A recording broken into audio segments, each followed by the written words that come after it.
There is no better gift in the world than one that makes your friends and family feel really stupid. So to start, I want to make a nails puzzle cube, which is basically a bunch of different pieces that you got to try to align, but there's also dowels that play a part in that. Fortunately, there's not a whole lot of material. I just need a stick and a dowel.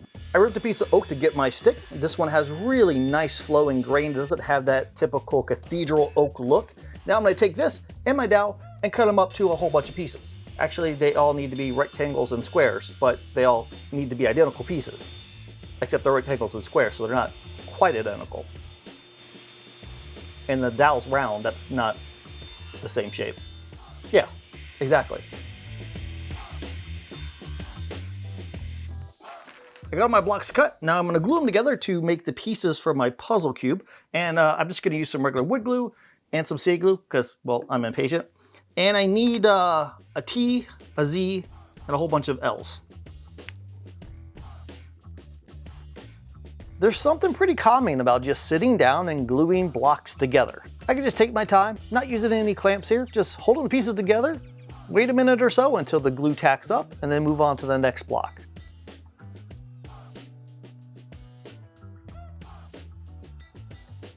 I made my 6 pieces, and then I went ahead and tried to put them all together to make a cube. Not as easy as I thought it would be, honestly.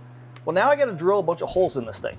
Well, to do that, it's gonna be kind of hard, all those pieces moving around. So I went ahead and made a jig for this. This is just some MDF that I glued together with some CA glue. Now I can take the cube, I can put it in there, drill out holes, take it out, flip it around, drill holes on the other side, because, well, I've got 6 of these pegs that gotta go inside that cube. For my first 2 holes, I'm gonna drill through the top of the cube all the way through the bottom of it. Once I take it apart, I can glue pegs into 2 of the 6 blocks. It'll be the bottom block and the top block. Once the glue starts to tack up, I'm gonna make sure there's no glue squeeze out on any of the pieces, then reassemble the cube. Rotate it around so a different face is facing up, put it back into my jig, and drill 2 more holes. Rinse and repeat. In total, I'm gonna have 2 holes drilled into each of the cube faces, and then 5 of the 6 pieces are gonna have pegs glued into them. Now there's 1 extra peg, that's gonna be the key that you insert at the very end of the puzzle.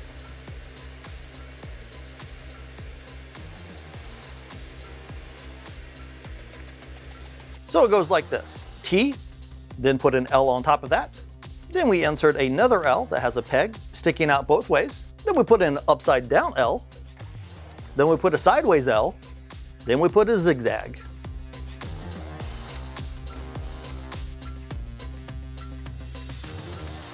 That's pretty cool. And besides sanding the whole outside, I also took some sandpaper and really rounded over all the edges to make it soft, because you're gonna be holding this thing. All right, next, I really want to make a devil's knot. It'll have 6 pieces that you have to try to fit together in a specific way. Now 5 of the 6 pieces will have notches or cutouts in them. That's going to make it so that all the pieces lock together. But first things first, I need some rectangles. At least it's not a lot. I only need 6 of them.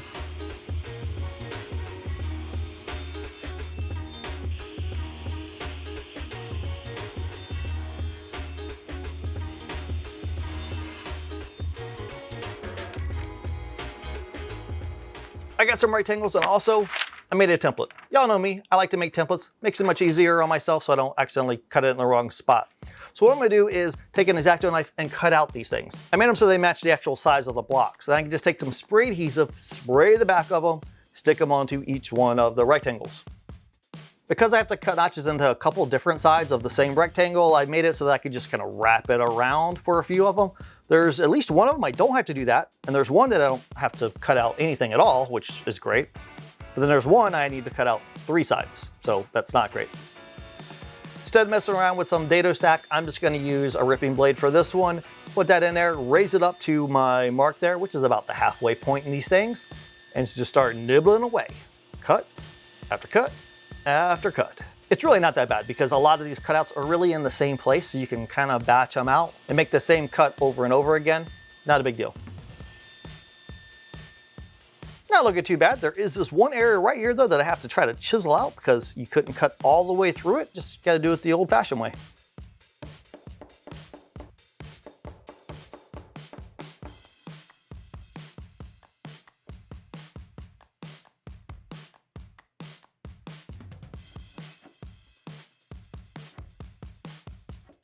Here are all the pieces to the devil's knot. Now these can look a little bit complicated, but when you start putting together, it's not too bad. We got one piece here that has a big gap and then a little gap, but nothing else on the sides. we've got one here that is offset. So you've got a cut there, and then flip it over, and there's a cut there. So if you look at it, it's like this, and then this. We have another one that has a cut towards the middle, and then this big opening. This one is offset again, just like the one over here, except the difference is a little chiseled out corner right there. This is just a block. And then this one has a small cut in the middle, you flip it over, and a big cut here. All right, to put this thing together, we need the E piece. We need the piece right here. This one that has the offsets on either side. We put it in there, and I can see this side's too short, this side's too long. That means it is the wrong way. Flip it over. There we go. Short side, long side. I've got this one. Put that in there.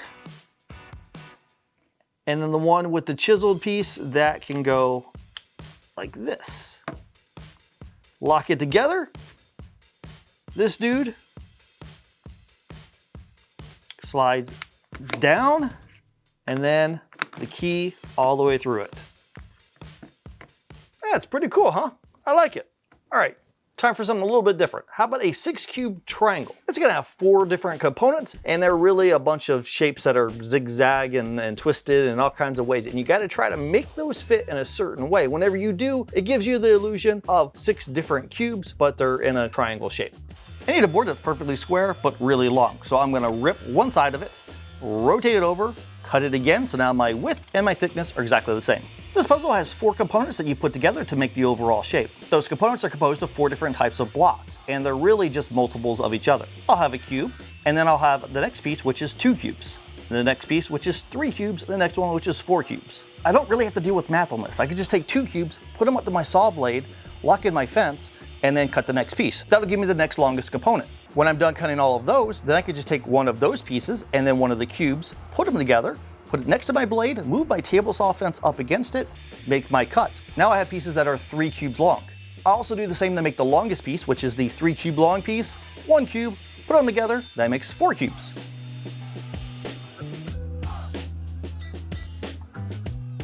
It's time to make my 4 components, and I've got my 4 different pieces here. So essentially, I'm just gonna take some wood glue and some CA glue and start gluing them together like I did with the cube puzzle, and just take my time.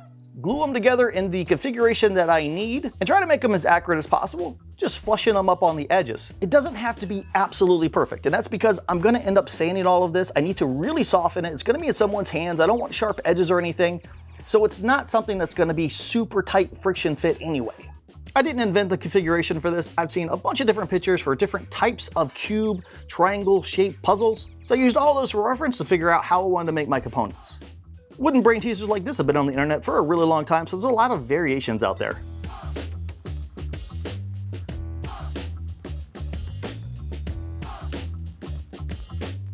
I finished making all my crazy looking components, and I went ahead and sanded everything so it's really soft, ran it over all the edges. Now, if I'm gonna assemble this thing, it's like this one, and this I think goes like that way. Yeah, sure. And this one goes all up in there, like get up, yeah, there we go. Check that out.